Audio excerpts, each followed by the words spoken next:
Ili uanze kujipatia pesa kutokea kwenye akaunti yako ya YouTube, unahitaji at least uwe na subscribers 1000 na masaa ya watazamaji 4000. Swala la kupata subscribers 1000 kwa sasa sio gumu kabisa yani, lakini swala la kupata masaa ya watazamaji 4000 huwa inawachukua watu miezi kadhaa na wakati mwingine hadi miaka ili kufikisha hicho kigezo. Niliuliza baadhi ya subscribers wangu na unaweza ukaona hadi kufikia sasa ni zaidi ya 90% hawajaweza kupata masaa ya watazamaji 4000. Na kwa sababu niliweza kumonetize hii YouTube channel yangu ndani ya siku 20, nina njia na mbinu ambazo mtu mwingine akizifuata ataweza kufikia masaa ya watazamaji 4000 ndani ya muda mfupi sana. Kiuhalisia, kama ningetaka ni monetize YouTube channel yangu mpya ndani ya muda mfupi, lazima ningefuata mbinu hizi ambazo ninakwenda kukwambia. Lakini kwanza ngoja nikuelekeze nini namaanisha nikisema masaa ya watazamaji 4000.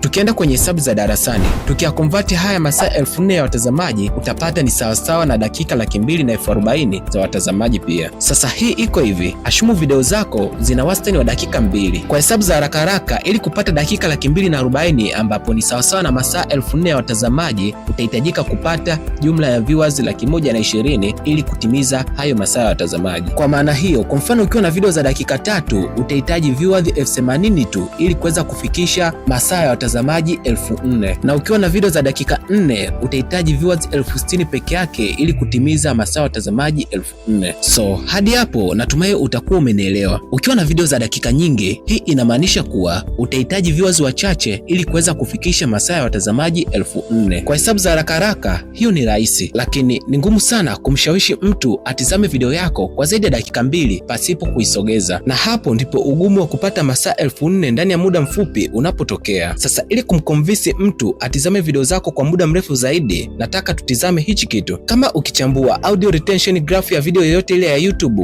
utaweza kuona kuna pattern kama hii, ambapo watazamaji wengi wa video huwa wanapotea ndani ya sekunde 30 za mwanzo. Na kama hapa unaweza kaona ni 50% tu ya viewers wamekuwa wakiendelea kutazama video baada tu ya utangulizi. Ijapokuwa ukiangalia hapa unaweza kaona kuwa viewers walikuwa wakiendelea kupungua kadri dakika za video zilivyokuwa zikiongezeka. Lakini at least hii ni tofauti kubwa ukilinganisha na idadi kubwa ya viewers waliopotea ndani ya sekunde 30 za mwanzo. Hadi hapo natumai utakuwa umenielewa. Njia nzuri ya kumfanya mtazamaji aendelee kutazama video yako inategemea na sekunde zako 30 za mwanzo. So ukiwa na utangulizi mzuri mwanzoni mwa video yako, una uwezo wa kumshawishi mtazamaji aendelee kutazama video yako kwa muda mrefu zaidi. Kwa mbinu hii itakusaidia wewe kupata masaa ya watazamaji 4000 ndani ya muda mfupi. Na ndio maana unaweza ukaona content creator wakubwa wanawekeza nguvu kubwa katika kutengeneza intro au utangulizi kwa ajili ya video zao. Na ukifuatilia vizuri utagundua kuwa kila content creator mkubwa kuna mbinu 3 huwa anazitumia ili kuandaa video yake mpaka pale ambapo inakamilika. Na hii yote ni katika kuhakikisha kuwa anamshawishi mtu kuichagua kuitizama video yake, lakini pia anamshawishi mtu kuitizama video yake kwa muda mrefu zaidi. Na mbinu hizo 3 ni hizi hapa: goals, problem pamoja na solution. Sasa goals au malengo huwa hivi: mwanzoni mwa video kabisa huwa anawaahidi watazamaji kuwa kwenye hiyo video atawapatia thamani fulani au atawaonyesha kitu fulani. Hii ikimshawishi mtazamaji asiache kuendelea kuitazama ile video na aendelee kuitazama hiyo video akisubiria kitu ambacho ulimwahidi mwanzoni mwa video. Na mbinu nyingine za kuongeza masaa ya watazamaji ni kuweka end screen. End screen ni zile video ambazo zinatokea mwishoni mwa video zako. Kwa kufanya hivyo itamshawishi mtazamaji badala ya kutazama video yako moja, aendelee kutazama video zako 2 au zaidi ya hizo kulingana na thamani utakayompatia.